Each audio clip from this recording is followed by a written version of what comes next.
From the authors of the Save the Writing series comes a comprehensive journey into the art of series creation. Whether you dream of writing the next breakthrough TV show, crafting an epic book series, or developing a film franchise, this is where your story universe begins. Join us as we explore the essential building blocks of series writing, from developing your initial concept and building compelling story engines, to creating unforgettable characters and constructing intricate story worlds that can sustain multiple seasons, books, or films. So welcome to the Story into Series podcast. Your adventure in series writing starts now. And now, on to the show. Hey everyone, welcome back. Today we're taking you on a fascinating journey through the topic of storytelling. Oh. Specifically how it's evolved in TV and streaming series. Right. And even how those relate back to fiction books. Right. To guide our exploration, we're looking at excerpts from this topic, the landscape of modern TV and streaming series. Okay, cool. It really gets into how streaming giants have shaken things up, how traditional television is adapting, Right. and why those lines between TV, film, and books are blurring more than ever. You know, it's really interesting how interconnected everything has become. Yeah. Like, think about it. Right. Streaming services like Netflix with their binge-watching model have totally influenced the types of stories being told. I see what you mean. Longer episodes, complex plots that unfold over entire seasons. Yeah. It's fascinating. It really is. And then you have traditional networks fighting back with innovations like limited series. Yeah. It's an amazing time to be a viewer. It's like a creative arms race. Yeah. But let's break it down, starting with the streaming revolution. Okay. You can't deny the impact platforms like Netflix have had on how we watch and what we watch. Oh, absolutely. Right. No more waiting week to week for a new episode. Yeah, We can immerse ourselves in entire worlds whenever we want. that's true. Remember the first time you binge-watched Stranger Things? Oh, yeah. It's like falling down a rabbit hole. I know. Those episodes are long, packed with detail, and weave this intricate narrative that just pulls you in. Totally. It's a world away from the classic 22-minute sitcom format. It's true. You get so invested in the characters and the world. Right? What's your favorite streaming show? That's a tough one. And what do you think makes it work so well on that specific platform? Well, We'd love to hear your thoughts. okay. But beyond changing how we watch, Right. streaming has also had a massive impact on global storytelling, wouldn't you say? Think about Squid Game or Money Heist. Oh, good examples. These shows became global phenomena, showing that language is no longer a barrier to reaching a massive audience. That's so true. It's like we're all becoming global citizens through the stories we consume. Right. And it's not just foreign language shows. Yeah. Even American productions are becoming more inclusive and representative. We're exposed to cultures and perspectives we might never have encountered otherwise. Exactly. It's like streaming services have become these cultural melting pots, which is incredible. I agree. But while streaming has definitely been a game changer, Mm-hmm. let's not forget about traditional television. Right. Those folks are fighting back, Oh, yeah. and in some pretty creative ways. You're absolutely right. You know, Cable networks like HBO have been masters of serialized storytelling for years. that's true. The Sopranos, Breaking Bad, Game of Thrones. Yeah, These shows push the boundaries of what television could be. I agree. And even network television has adapted, Right. finding ways to balance episodic and serialized elements in shows like This Is Us. Okay. It's proof that weekly programming still has its place in this age of instant gratification. And I think a great example of how traditional TV is adapting is the rise of limited series. Yeah. Shows like Big Little Lies or Chernobyl Mhm. are attracting top-tier talent and delivering incredibly powerful stories in a concise format.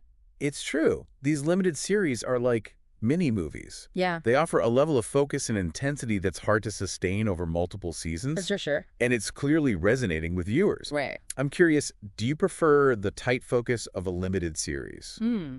Or are you more drawn to the long-haul commitment of a show with multiple seasons? Good question. Let us know what you think. Yeah, let us know. But let's shift gears a bit. Okay. We can't talk about the evolution of storytelling without addressing the elephant, or maybe I should say superhero, in the room. Oh, I know where you're going with it. The Marvel Cinematic Universe. The MCU.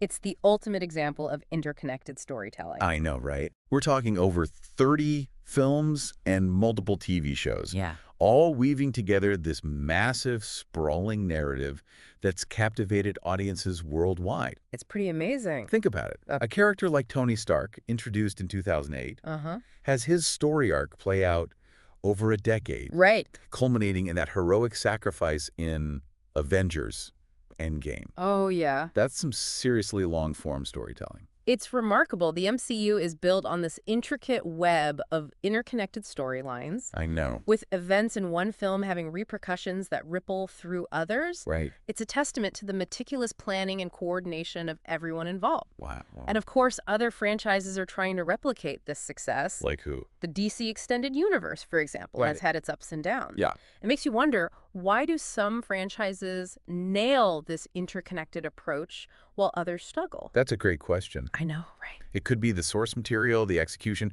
or maybe something else entirely. But the MCU has undoubtedly raised the bar for long-form, interconnected storytelling. For sure. It's going to be interesting to see how other franchises adapt and evolve in response. Yeah. But let's bring it back to the written word. Okay. The topic we're exploring reminds us that serialized storytelling isn't just dominating screens. It's alive and well in books. Oh, absolutely. Book series have always been popular. Yeah. But franchises like Harry Potter and A Song of Ice and Fire Those are great examples. have reignited our love for those sprawling, multi-volume epics. These stories transport us to fantastical worlds, Right. introduce unforgettable characters, and keep us on the edge of our seats wondering what's next. It's true. And then you have platforms like Wattpad, Oh, yeah. which have become breeding grounds for serialized fiction. Makes sense. Remember The Martian? Yeah. It started as a serialized story on Wattpad before becoming a bestseller and a blockbuster film. It's incredible. It's another example of how technology is changing the game, I know, right? allowing authors to connect directly with readers. Exactly. And these online platforms mirror what streaming services are doing for TV, Totally. breaking down barriers and giving new voices a platform. I agree. It's like we're witnessing a parallel evolution in these two seemingly separate mediums. Yeah. But what does this mean for the writers themselves? What challenges and opportunities does this new world present? Wow. That's what we'll be exploring in the next part of our journey. Okay. So stick around, and we'll be right back. Sounds good. Welcome back. Before we dove into all the specific examples, we were talking about how the whole landscape of storytelling has been reshaped by streaming. Yeah, it's pretty crazy how much things have changed. The evolution of traditional TV Right. and that resurgence of serialized fiction. And now I want to shift gears a bit Okay. and focus on the creators themselves. Makes sense. The writers navigating this exciting yet challenging new world. Because, let's be honest, weaving a compelling story across multiple seasons or volumes, Yeah. that's not for the faint of heart. You're telling me. One of the biggest opportunities, but also one of the biggest challenges, is long-form character development. Oh, interesting. Unlike a standalone movie or novel series, Right. writers have this luxury of time to really dive deep into their characters, I see. showing how they evolve over an extended period. Right. Think about Walter White in Breaking Bad. Oh, yeah, good one. His transformation over the course of the series is what makes it so gripping. Absolutely. But pulling that off, Yeah, it's a tightrope walk for any writer. it really is. How do you evolve a character without betraying their core essence? Right. That's the kind of challenge series writers grapple with. Absolutely. And it's not just about individual characters either. Okay. It's about the relationships between characters, how those dynamics shift and deepen over time. Take a show like Friends, for example. Okay. That core group stayed the same, but their individual lives, their romantic entanglements, their whole dynamic as a group was constantly shifting. Exactly. And that's what kept people coming back for more. I agree. We wanted to see how they'd navigate life's ups and downs together, how those friendships would endure. It's like we, the audience, become part of that friend group too, invested in their journeys. Yeah, totally. But beyond the characters themselves, there's also the importance of world building in series writing. Right. Whether it's a fantasy realm, a historical setting, or even just a contemporary city, that world becomes almost like a character itself. A well-developed world can be incredibly immersive. For sure. Think about Game of Thrones. Oh yeah, what a world that was. That intricate world of Westeros, Take with care. its complex history, diverse cultures, and political intrigue, Right. it was as crucial to the show's success as the characters themselves. It really drew viewers in and made them feel like they were part of that world. for sure. And it's not just limited to fantasy or sci-fi. Right. The Wire, set in Baltimore, used its setting to explore complex social issues and create a sense of authenticity and realism. You're so right. Wow. World building can elevate any story regardless of genre. Yeah, I see what you mean. But of course, creating a believable and engaging world is a challenge in itself. What do you mean? It demands meticulous planning, attention to detail, Okay. and a willingness to let that world evolve organically alongside the characters. And speaking of complex challenges, we have to talk about plotting. Okay. One of the things that defines serialized storytelling is the ability to weave these intricate, multi-layered plots that keep audiences guessing and coming back for more. Oh, absolutely. In a series, you're not limited to a single self-contained story. Okay. You can have multiple storylines running concurrently, Wow. each with its own twists and turns, and they can all intersect and influence each other in fascinating ways. It's like weaving a tapestry, where each thread represents a different plot line. As the series progresses, that tapestry becomes more complex, with new threads added and old ones intertwining in unexpected ways. I love that analogy. It really highlights one of the biggest challenges of series writing. Oh, what's that? Keeping track of all those threads and making sure they come together in a satisfying way. Exactly. You can't have plot lines that just fizzle out or lead nowhere. No, definitely not. Every thread has to serve a purpose, whether it's advancing the main plot, developing a character, or just adding to the richness of the world. And it's not just about tying up all the loose ends either. Right. It's about maintaining that narrative momentum throughout the series, keeping the audience engaged and invested. So how do they do that? You have to constantly raise the stakes, introduce new conflicts, and surprise viewers with those unexpected twists and turns. Which brings us to what might be the most crucial challenge of all. Okay, what's that? Keeping your audience engaged over time. Oh, yeah, good point. Because even the most devoted fans can lose interest if a show becomes predictable or repetitive. It's so true. Right? In a world with endless entertainment options, capturing and holding an audience's attention is harder than ever. For sure. So how do series writers keep things fresh and exciting? Right. How do they avoid falling into those formulaic traps? Well, I think one key is to constantly be evolving both the characters and the world. Makes sense. Don't be afraid to take risks, shake things up, push those characters outside their comfort zones. How is that? Give them new challenges to face, new relationships to navigate, new aspects of themselves to discover. Absolutely. And never underestimate the power of surprise. Okay. Audiences love to be surprised, to have their expectations subverted. I see. A well-placed twist or a shocking revelation can completely re-energize a series and keep those viewers hooked. Think about Lost. Oh, yeah. That show was constantly throwing curveballs, introducing new mysteries, and challenging our assumptions about what was real and what wasn't.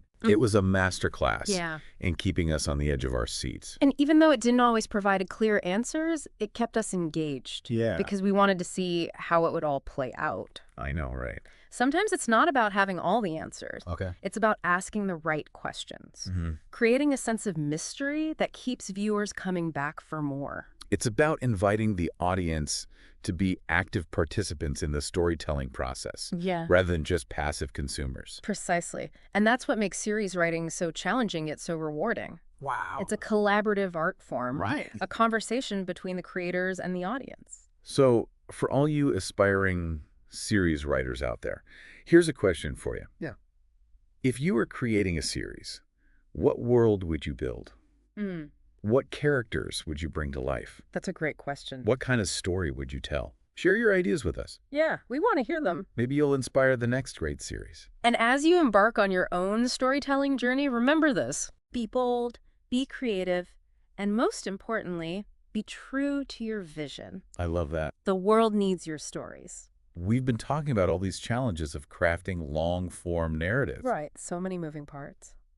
But one thing that really struck me from reading this topic What's that? is the importance of flexibility for series writers. Oh, yeah, for sure. Because in the world of TV and streaming, things can change on a dime. It's true. It's a very dynamic environment. You know, scripts get rewritten, characters get recast, sometimes entire storylines get tossed out the window. It's like building a plane while it's already in the air, right? Whoa. Yeah. You have to constantly adjust to new information, new challenges, Right. sometimes even new mandates from the network. Oh, I bet. It's a wild ride. I can imagine. It really emphasizes the importance of collaboration in this industry. Totally. Writers can't just be lone wolves anymore. Definitely not. They have to work effectively with directors, producers, actors, Right. the whole creative team. It's a true team effort. Sounds like it. And it's not just about working alongside others. Okay. It's about being receptive to feedback, to constructive criticism, Yeah, understanding that your initial vision might need to evolve along the way. that makes sense. Sometimes the best ideas come from the most unexpected places,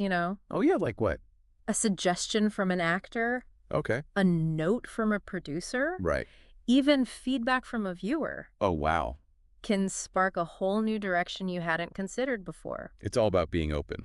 It's about checking your ego at the door and trusting the collective creative process, I see. recognizing that a series is a living, breathing thing, Oh, that's a good way to put it. and it can grow and change in ways you might not have initially envisioned. It's almost like gardening. Oh, yeah, I like that. You plant the seeds, you nurture them, Uh-huh. but ultimately you have to let them grow in their own way. That's a beautiful way to put it. Thanks. Sometimes you have to prune back certain branches to make room for new growth or graft on new shoots that weren't part of the original plan. So it's really about adapting. It's all about finding that balance between staying true to your vision and being open to the unexpected. Wow, that's insightful. Thanks. So as we wrap up our journey through this topic of storytelling, Okay. I'm curious, what do you think the future holds for this ever-changing landscape? That's a big question. What new innovations or trends are on the horizon? Well, I think we'll continue to see those lines between mediums blurring even further. Interesting. TV shows will feel more cinematic. Okay, Films will experiment with serialized formats. I can see that. And books will find new ways to leap off the page and onto our screens. I completely agree. And with the world becoming increasingly interconnected, I think we'll see even more global collaboration. Makes sense. With stories being told from perspectives and cultures we haven't seen before. It's truly an exciting time to be both a storyteller and a consumer of stories. I agree. With so many platforms, voices, and ways to experience narratives. Right. The possibilities are endless. So to all our listeners out there, I encourage you to embrace this new era of storytelling. That's a good message. Explore different genres, seek out diverse voices, Yes. and let your imaginations run wild. It all starts with the imagination. And most importantly, Yeah. never stop asking questions, challenging assumptions, and seeking out those stories that move you, inspire you, and make you think. That's a great point. Because that's the magic of storytelling, isn't it? I think so. What do you think? It connects us, it teaches us, Ah, it challenges us, and it helps us make sense of the world around us. So go forth and be storytellers. Yeah. Be story consumers. Right. And most importantly, be story lovers. We've had such a great time diving into this topic with you today. Me too. It's been fascinating. If any questions bubbled up while listening, Okay. I'd love to hear them. Yeah, we'd love to hear from you. Share your thoughts with us on social media, and we'll continue the conversation there. Sounds good. Until next time, happy storytelling. Bye, everyone. Thanks for joining us on the Story into Series podcast. We hope you've enjoyed this introduction to the art of series writing. If you found this helpful, please like, subscribe, and follow us wherever you get your podcasts. Want to know when our 4-book series on series writing is released? Email us at storyintoseries@gmail.com, and as a thank you, we'll send you links to detailed show notes for each episode. Until next time, keep writing, keep creating, and keep dreaming big for your series. See you in the next episode of Story into Series.